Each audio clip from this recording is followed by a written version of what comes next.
So you may hear me ahead of time tell people as they jump in that I am recording this training just so everybody is aware. But thank you everybody for attending. Thank you everybody who is just filing in for attending. Just so everybody is aware, this is a recorded session. So welcome to our session today. I'm sure people are still going to file in, but we are going to get started. So we will be covering how to provide excellent external communication via email, phone call, and text to our clients every single time we talk to them. Hello, everybody that is just joining. Just so you are aware, this is a recorded session. So before we jump into our content, I want to work through a scenario. Say you just went to the doctor, you've been feeling kind of off lately, and you're wondering if it could be something health related. Your doctor's appointment was quick. They did some tests. They sent you on your way. There wasn't much explanation. And 2 days later, you received this email. How would you feel if you received this email after having a really quick doctor's appointment and the doctor didn't give any details? Send your thoughts in the chat.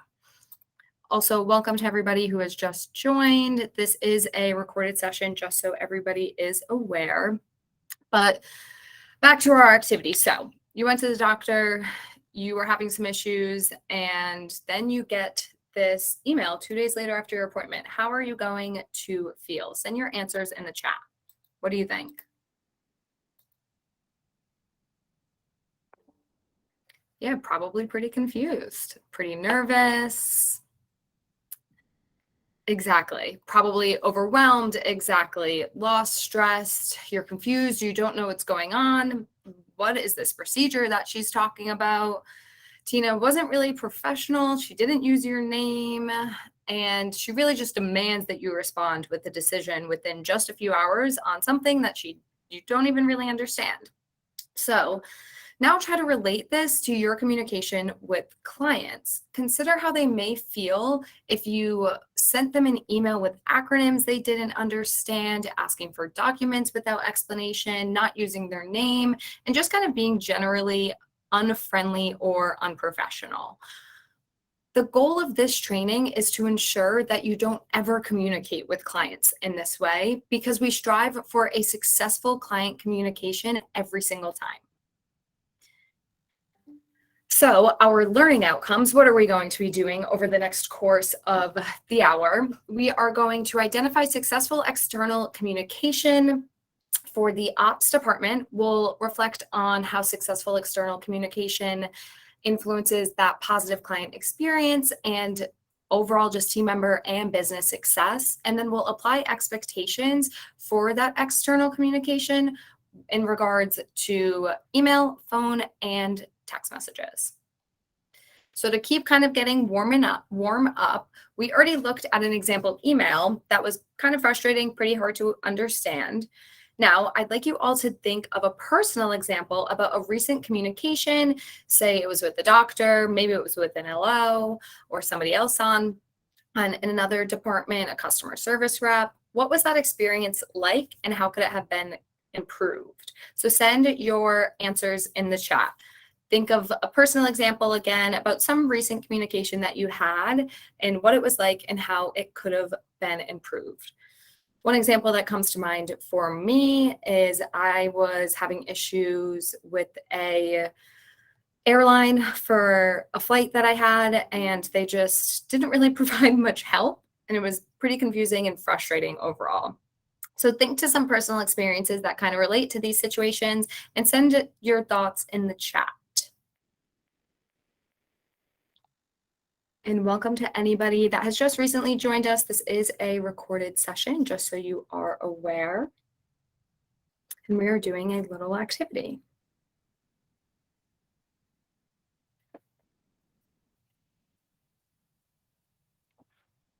So think about those personal experiences, an experience on your own, and maybe kind of how you felt if you were confused when dealing with this situation.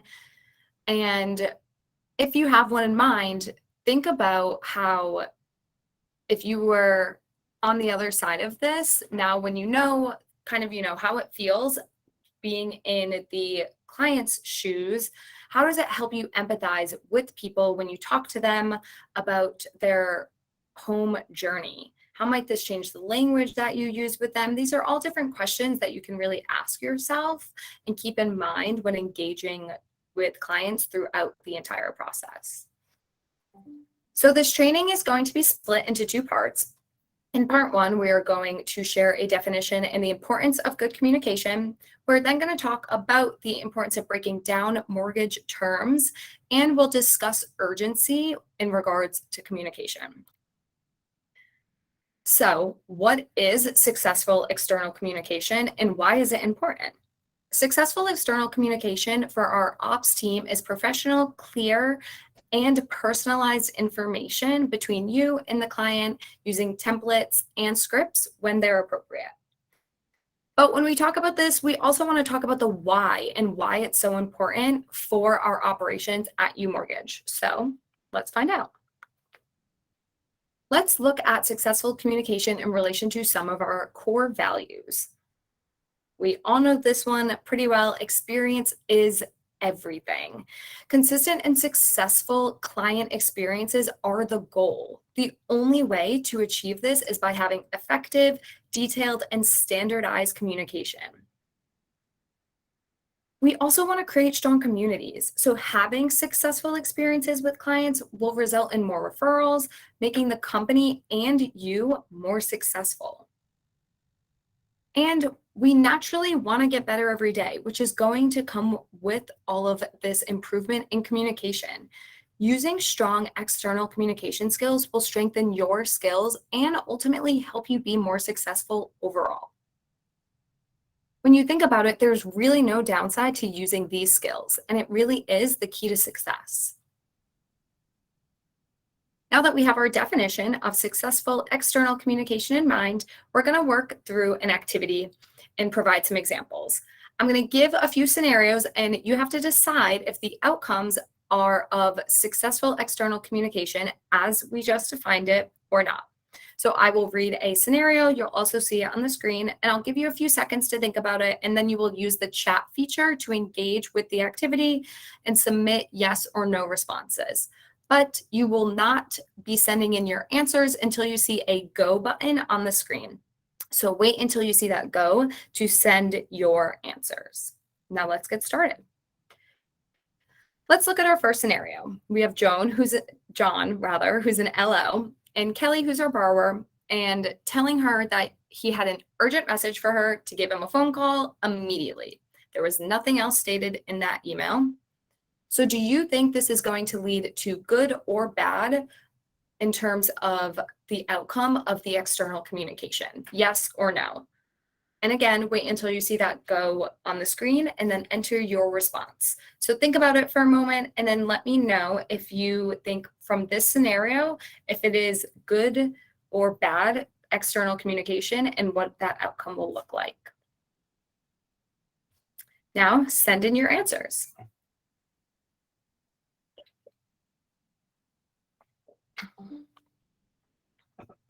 We have some great responses coming in, and you all hit the nail on the head.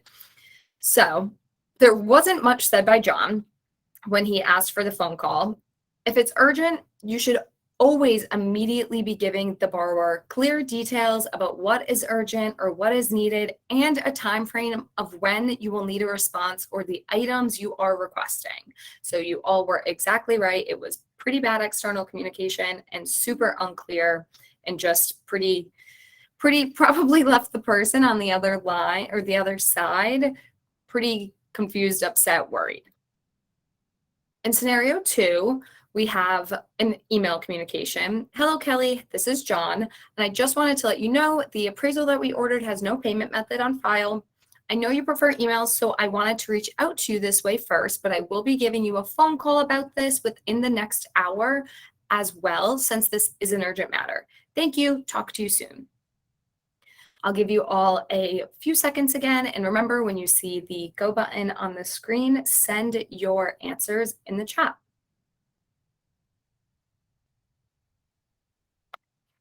Alrighty, send your thoughts. Got some great answers coming in. And if you said yes, you are correct. It's a much better way to communicate the issues to that borrower. The yellow respected the client's preferred method of communication by emailing her. And he also said that he was going to call her because it was an urgent matter. So he set that expectation, but also respected her preferred method of communication by sending that email first. Let's look at scenario 3 now. Hi, Jasmine, who is our borrower here in this email. Unfortunately, I don't have everything I need to get you pre-approved. Please upload the following outstanding items to All In by 5 p.m. tomorrow. So we need example document 1 and example doc 2. Thank you, and contact me with any questions you may have or issues with uploading these documents. Zach. Wait for the go again and submit if you think this will lead to a good or a bad outcome of external communication with the borrower. So let's see what you think on this one.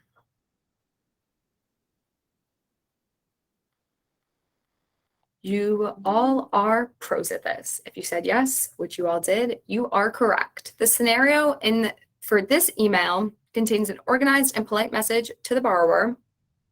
In addition, the needed documentation is clearly readable because it's listed out in bullet points, and the timeline for the borrower to upload these documents is clearly stated. The yellow left a friendly goodbye and making it clear that he's available for questions or for help. And overall, it was pretty much some good communication. There maybe could be some more details, but we're definitely getting better as we look at these scenarios. On to our final scenario. So now we have Jasmine again, and it's a text. She reaches out to Zach, who is our LO, and asks what is taking so long with her pre-approval. Zach responds by saying, well, Jasmine, it seems to me that you don't really have the best income. So we need to get a little more information and do a bit more digging to get the approval that you need. I'll get back to you on this. Take a second, think about it, and then submit your answers when you see the go on the screen. What do you think? Yes, very exactly what we would hope and exactly what I expected you all to say. Bad, bad, bad communication in all caps. Exactly, Corey. What a way to respond. It's a horrible way. It included an insult. There's no way you're going to gain a relationship. There's no way you can establish good rapport talking to somebody like this. The borrower literally, you could lose the file for all you know. The borrower could be so upset. So great job, everybody, with this scenario and with these examples. Talking about all of these successful and unsuccessful client experiences brings us to the foundation of one of UMortgage's number one goals, or to our number one goal, which is consistent and successful client experiences. We aim for every single interaction to be successful external communication. It creates a strong foundation for future and current experiences. You can achieve this by knowing the client's preferred method of communication. So an LO can ask the client when they speak to them initially, and they could add this preference into All In. Or if the borrower is filling out the application via All In, then they can add their preferred communication style in that section in the application. We also can break down mortgage language or jargon because most people probably don't have a financial or mortgage industry background. So it's definitely better just to avoid that overall. And we also want to respond promptly, and we want to follow up often. All of these are really going to set that strong foundation. We're also going to go into more detail in this training a little bit later on some of these pieces. So we'll talk about more onto how they can actually be used, but you also want to remember to be yourself. Building relationships with effective communication is really important, but in order to do that, you have to be yourself. When we talk about communication, it's really important to talk about urgency. All communication should be treated with the same level of urgency, But naturally, we can identify some situations, as I'm sure you all know, will need more attention than others more, and you'll just have to address them more quickly.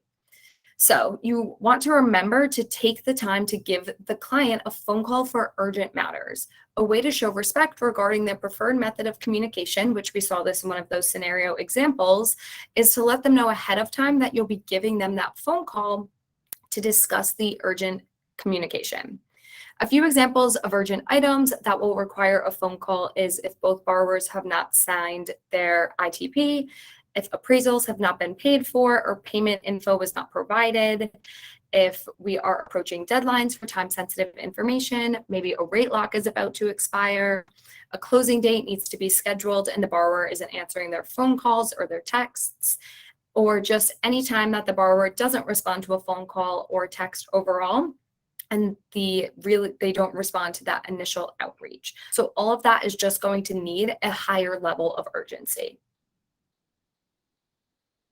We have made it to part 2 of our training. In part 2, we are going to be talking about all forms of external communication, including email, phone calls, and texts. And for each of these, we will discuss etiquette, when to go off script on calls and emails, and when to use the phone and email scripts. We're also going to discuss logistics, and then we'll wrap up with some general do's and don'ts for these communications. I'll also leave some time at the end for any questions that you might have. So if any questions have come up already or do come up, definitely write that down so we can make sure to have you send them in and answer them at the end. The first communication we are going to talk about, as you can see, is email communication.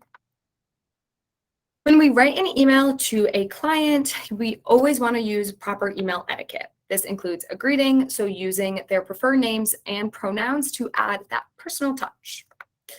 For example, when we look at this intro, we see that the team member has greeted them with a good morning, and we made sure to use her name. In the body of the email, you always want to provide clear reasons for why you're contacting them. Include any instructions about documents you need from them or any steps that they need to take. Don't use acronyms, like I said before, because they most likely won't know what they mean, and it's just easier to assume that you should actually spell out whatever you're referring to. When you need specific documentation or information, use bullet points to more clearly point them out. If action items are easier to read and to see, it is more likely that they will actually respond with the items that you need. So, as you can see from this example on the screen, the team member has clearly stated the documents are needed from the client, and we have listed out each document using bullet points. Next, you want to give deadlines for the communication that is needed. It is super important to do this. Our goal is that every loan gets closed quickly, so we want to relay this urgency to the borrower, but do so in a polite way. On the screen, you can see with our example, the team member has asked the client to upload the requested docs to Allin by 5 p.m. the following day. A day and a time is provided, so it makes it super clear. Finally, we want to sign off, give the client your contact details. It's always good to reiterate how they can contact you, and end with a personal closing and your name. So to review, every email that gets sent should always include a greeting. So hello, hi, good morning, good evening, good afternoon, whatever you're feeling, whatever time of day it is. Maybe don't say good evening if it's 10 in the morning. The client's preferred names and pronouns, clear and detailed instructions of the asks. So the documentation or information that is needed. Remember, don't use acronyms or any type of jargon, and always explain the mortgage terms. You want to give clear timelines and deadlines with a date and time given. Always give your contact information and then a closing. So thank you, have a great day. I look forward to speaking with you or hearing from you, best, etc., anything like that. And then always naturally sign your name. On the screen, you are going to see an example email to a client. Something looks a little off here. You probably can spot the spelling errors and the other general errors. Gmail makes it incredibly easy to see spelling and grammar errors by putting that jagged red or blue line underneath it. So you want, when you see this, to right-click on the error to fix it or see the suggestions for editing. This is an easy way to correct your spelling and grammatical errors before the email is sent. But remember that when we send professional emails, that they don't include any of these mistakes. So you always want to kind of give that one over when you're doing that. Every email that you compose in Gmail, you also will have access to the toolbar at the bottom of your email. So you can access this by clicking on that little A with the line underneath if it doesn't already kind of have that open and ready. And this is where you can find your bullet points to add them to create a list for a needs item, or you can bold action items or timelines and dates. This is where you can ensure that the font and text are all the same throughout the email. And you can also just kind of generally format your email so that it looks professional. Finally, you want to read your email before you send it and read every single one. It may seem obvious, but if you're pressed for time, you might be furiously writing up an email and you might quickly hit send. Not a good idea. We probably all can think of a time where we did that with an email or a text message or something, and whether something was misspelled or not communicated the right way. Whether you are pressed for time or not, you always, always, always want to read your communication before you hit send. This will save you time later because you're ensuring that it's professional, that it doesn't have any spelling or grammatical errors, that your email is personalized, that it includes all the asks that you have, all the information that you need, that the borrower needs, and that it really just overall will result in more success for you and for the client. Because if you're doing that one over, if you're reading it, making sure it has everything it needs, they ideally aren't following up with too many questions because you're making it clear exactly what they need. Now, you know how to write a professional email, but we want to talk about when you should compose your own emails. Only compose your own emails if there isn't an email template that exists. You have a quick response that is specific to a situation. You are providing an answer to a question, or you are maybe thanking a client for their business, for their help, for their receipt of documents, whatever that is. Alternatively, you are going to use email templates in most cases. They're available for all steps in the loan process, and they are located in the Google Drive. We actually are going to look at them in a moment. And it's important and expected for you to use these templates because it's a standard way to communicate to all of our clients. They also have been checked for accuracy. They have been checked for professionalism, proper spelling and grammar. So we know that they're just ready to go. They save you time and they're ready for you to use them. It's still recommended, though, to read your emails before you send them, just in case there is an error. We are all human. You never know. You might catch something. And it really just gives you that chance, again, to correct it before you send it.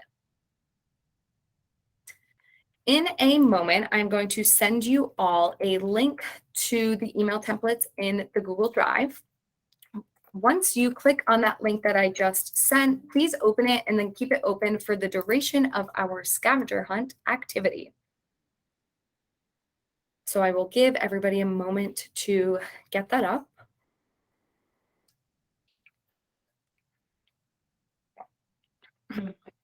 I'm going to read 3 different email template topics to you.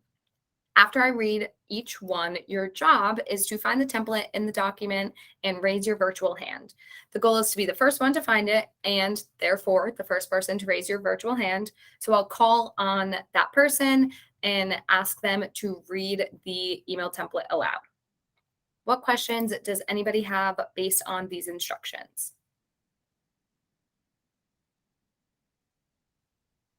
Alrighty, let's get started. So the first email template to find is the one that tells the client their appraisal has been scheduled.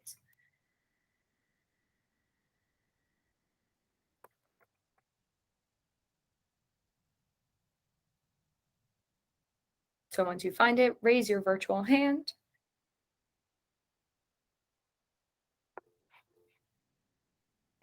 Alrighty, we got some people flowing in with raised hands. I'm going to give everyone a couple more moments to find it, but we got our first.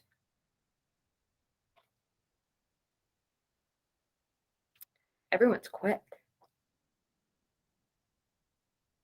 Alrighty, Kelly, you were first, so I am going to ask you to kindly unmute yourself, and if you could read me what is in the email template. Okay, it says your appraisal is scheduled. Hello, borrower. I hope you're doing well. I'm writing you with an update on your loan status. Your appraisal has been scheduled with company name on appraisal date at time. A member of our team will be reaching out soon.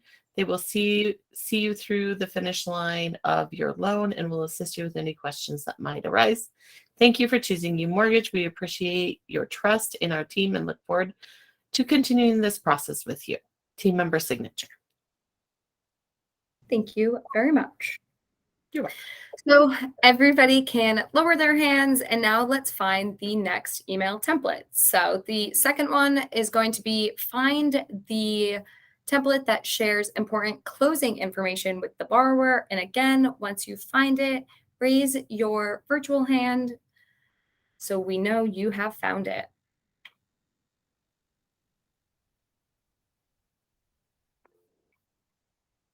Alrighty, we got one.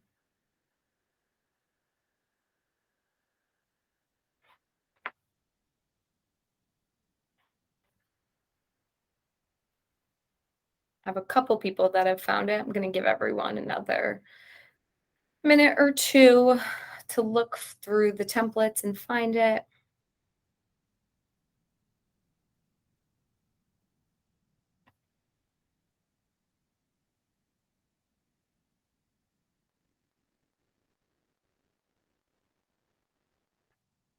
Alrighty, Justin, you were first. Would you mind kindly unmuting yourself and read us what is in the template?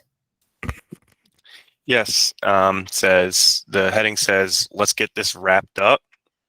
It says, hi borrowers, I hope you're doing well. We're all set for closing on your mortgage tomorrow. It's on the schedule for a certain time and date and a certain location. Please let us know for any reason we need to make a change. Attach this email a copy of your final closing disclosure. You will be responsible for providing a certified check in the amount of an amount made payable to the title company name. This check should be linked to the account we sourced assets from during the underwriting process. Since you will be closing on insert closing date, your first payment date will be whatever the first payment date is and should be made payable to the lender name. I also recorded a video explaining your final closing disclosure. Watch video. We appreciate your business and we are grateful for the opportunity to have worked with you on this transaction. Thanks so much, team member. Beautiful. Thank you very much. And everybody can lower their hands, and time to find our final template. So please find the one that shares the borrower's loan disclosures are ready and must be signed. And again, raise your hand once you have found it.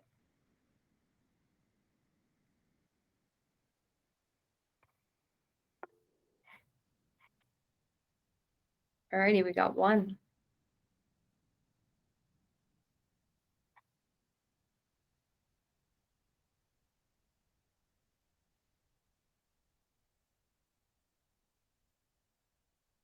I'll give everybody another minute.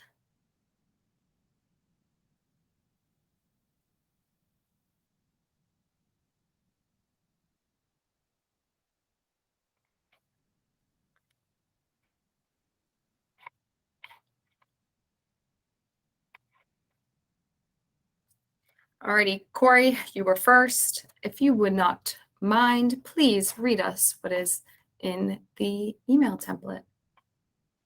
Absolutely. Let's see, our subject line is U Mortgage, electronic loan disclosures, parentheses, signatures needed. Within the body, we have your initial disclosures are ready to be signed. Hi, borrowers. I wanted to let you know that your initial loan disclosures are ready for your review and electronic signature. The loan disclosures must be signed electronically as soon as possible to keep your loan application moving forward. You'll need to enter the last 4 digits of your social security number and the subject property zip code to access these disclosures. Please click the link below to get started. And then I have a section where you'll put the borrower's information and their links. And then below that, once you've completed the electronic signing of these disclosures, we will move your loan application forward and order your appraisal. Team member signature. Beautiful. Thank you very much. And thank you, everybody, for your participation in this scavenger hunt. Congratulations to our very quick three lovely friends who get bragging rights for finding our templates first. And thank you, everybody, for your participation. You can lower your hands. The reason why I asked you to participate in this activity is because I wanted to give you a chance to check out some of these email templates. So after seeing and hearing some of them read aloud, what are some of the benefits of using these templates? Send your answers through the chat. So what do you think? What are some of the benefits from using some of these? Why would you want to use these? Definitely, it saves time. Work harder, not smarter. You got it, Veronica. Uniformity. Wow, I don't know why that was such a tough word. Definitely. Consistency, standard communication. You all are exactly right. And this is all a lot of what you mentioned. It's easier, it's quicker to use, there's less chance for mistakes. It hits all of the necessary information, it standardized that communication, and we know that everything is going to look the same across the board, ideally. When we talk about email communication, there are a couple other things that we want to mention, and this is our logistics. So first, you want to always CC your team lead on an email that is sent. We also want to respond to emails from clients within 2 hours if it's during work hours. And then responding to emails from clients as soon as possible or on the next business day when emails are received outside of your working hours, so weekends and evenings. What questions does anybody have on anything that we have covered so far? You can feel free to kind of send them in the chat and we'll hit them at the end.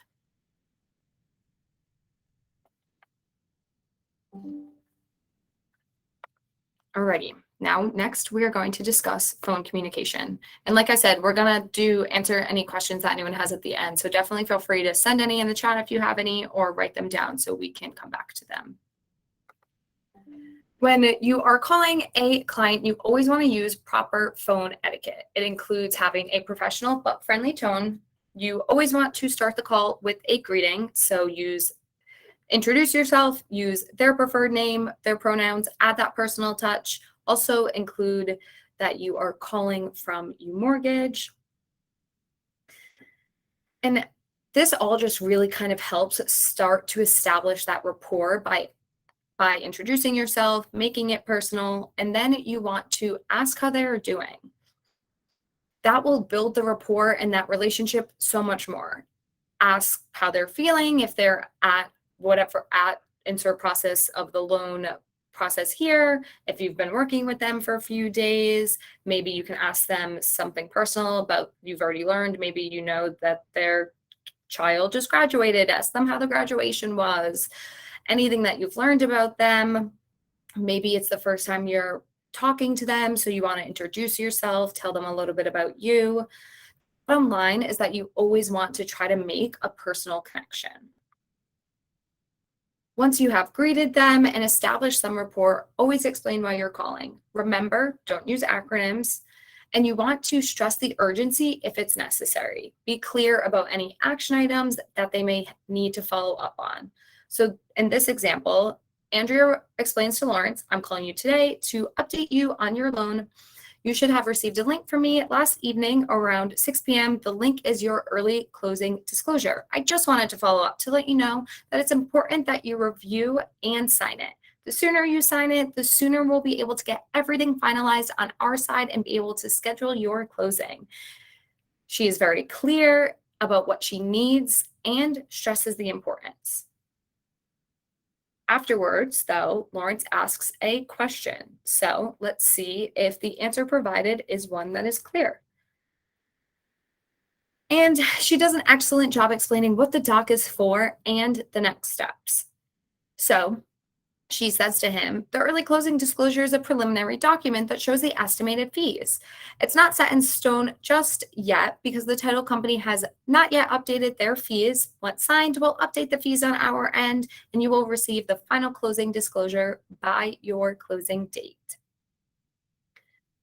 By the way, just a little hot tip, the example that we just looked at came directly from the phone script document that we used in our scavenger hunt. And this is just another example of how easy it is to use those scripts. All the necessary information and the text is already there for you. It's just waiting. So back to the example, if Lawrence were to have follow-up questions, now would be the time for Andrea to answer and provide clarifying information.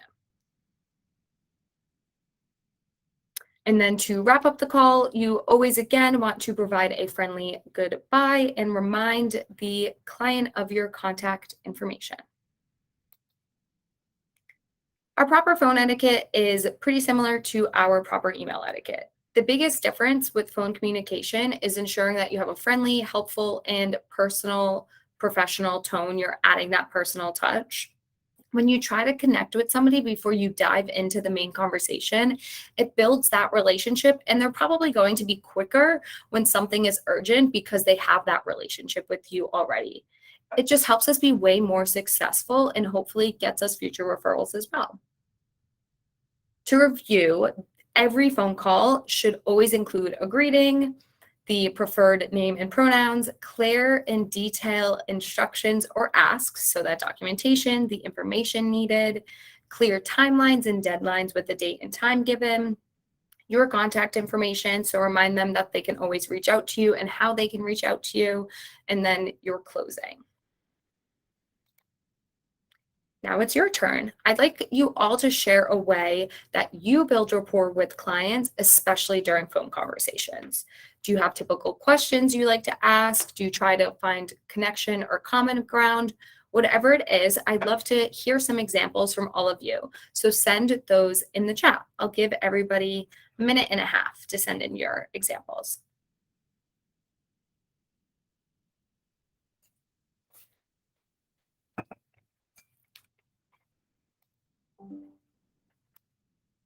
Find a place to connect. So family, occupation, hobbies, dreams, that's awesome. Make light conversation where you can. I know whenever I have a call with somebody, whether it's kind of professionally, like somebody that or somebody on my team or somebody outside my team, I always try to kind of, ask them how they're doing, maybe ask them about something that they've told me about before, stuff like that. Really just, I don't want to just jump right into business. If the appraisal is in, compliment a part of the house. Definitely, if all else fails, ask if they're excited to move into a new house. That is definitely, you have like an automatic back fall. That's not the phrasing. Something automatically to fall back on. There we go. Now that you know how to make a professional, friendly, clear phone call, we need to talk about when to go off script and when to use our scripts. Only make off script phone calls when they are calling you and you don't have one handy, or maybe there isn't a script that addresses the question. When returning a call from a voicemail, it's probably quicker to update, or there isn't, again, a phone script that addresses a question. To thank or congratulate somebody. And finally, only go off script once you've practiced using the scripts and you feel confident that you're able to professionally speak to clients. Also, if there's ever a situation where there isn't a script and you think it would be beneficial for there to be one, definitely let your leader know, let us know. It's definitely something that I would love to hear. We want to know what scripts you would like to see so that way we can make them. Alternatively, using the phone scripts are probably going to be used in most cases. They're available for most steps of the process. They are located in the Google Drive, like I mentioned before, and I'll be sure to send that link into those docs again at the end of the training. And the main reason, similarly with the emails kind of templates and scripts, for the main reason for its importance is because it is that, again, that standardized communication across the board. These have been checked for accuracy, professionalism. They are going to kind of add places for friendly touches. I know the scripts that I've designed or written rather for the processor playbook, I always kind of like will add in italics, how you can ad lib and put in those professional touches. Maybe there'll be recommendations for it, but there's always going to be, they're going to just elevate someone's confidence so you can provide the best experience possible to all clients. When we talk about phone communication, we of course want to talk about logistics as well. So first, you want to make sure that you're using the RingCentral app, so your work phone number through the app to make and respond to all calls. You want to respond to calls within 2 hours during working hours. And then similarly, when we talked about emails, you want to respond to calls from clients as soon as possible or on the next business day when it is outside of working hours. So we talked about emails, we talked about phone calls. Let's finally dive into text messages. When you text a client, you always want to use proper text etiquette.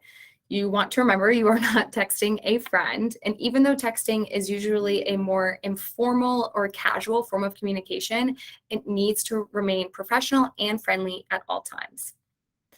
As with email and phone communication, you need a greeting, so use the client's name and preferred pronouns. Use professional language, a friendly tone. You want to always establish rapport, provide information and asks or needs from the client, provide those reminders. Then always, always, always give your contact information and provide that friendly goodbye. And then our texting logistics. So for auditing purposes, when you text somebody, you want to make sure to take screenshots of your texts and paste them into the notes in All In. You also want to respond again if that 2-hour SLA you're going to find for all modes of communication when it is during work days and work hours. And then that SLA again, outside of working hours, you want to respond as soon as possible or the next business day when that's the case. Before we finish, I want to talk about a few general do's and don'ts for all forms of external communication. Our do's: always use that professional, friendly tone. Tone is communicated whether it is in a written communication or it's verbally communicated, so your tone can always be expressed. So definitely keep that in mind. Use those templates, those phone scripts. Always establish rapport, build those relationships. What we don't want to do, we don't want to use that informal language, any mortgage terminology or acronyms, so it is least bit confusing as possible. And then we want to respond in that 2-hour window. So don't respond outside of that 2-hour window after receiving a phone call, an email, whatever that is. We have covered a lot of information on external communication expectations, and now it's time to get all of your questions answered. So what questions do you have for me? Send them in the chat and we will make sure to address them as they come in.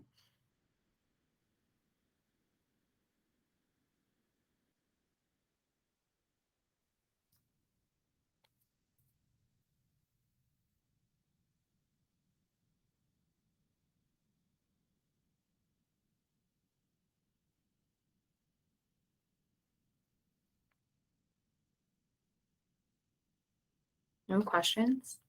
You guys are pros. If we have our own, so Corey asked, if we have our own scripts or snippets that are particularly useful, would you like us to send them to be included in future trainings? Definitely. We are always looking for any scripts or anything that you all use. That way we can, maybe include them and add them to anything existing. So if there is anything that you use, definitely send them our way and we will find ways to integrate it so other people can use those resources as well. What other questions do you all have? Wonderful. Thank you, Corey. Alrighty, well, thank you all so much for your participation, for your attention this afternoon. It's still morning for some of you. So this morning, this afternoon, I think I did that math right. I hope this training has been helpful and informative for you all. I am just sent those links again to the scripts, so you have them top of kind of the chat. Utilize them and make sure that you always keep them top of mind. But that is all I have for you all. Thank you again for your participation, engagement, your time, and I hope you all have a great day. And I'll also add the scripts into the event. I know people are leaving, but I'll also add them into the event so that way they can be referenced there. Have a good day, everyone.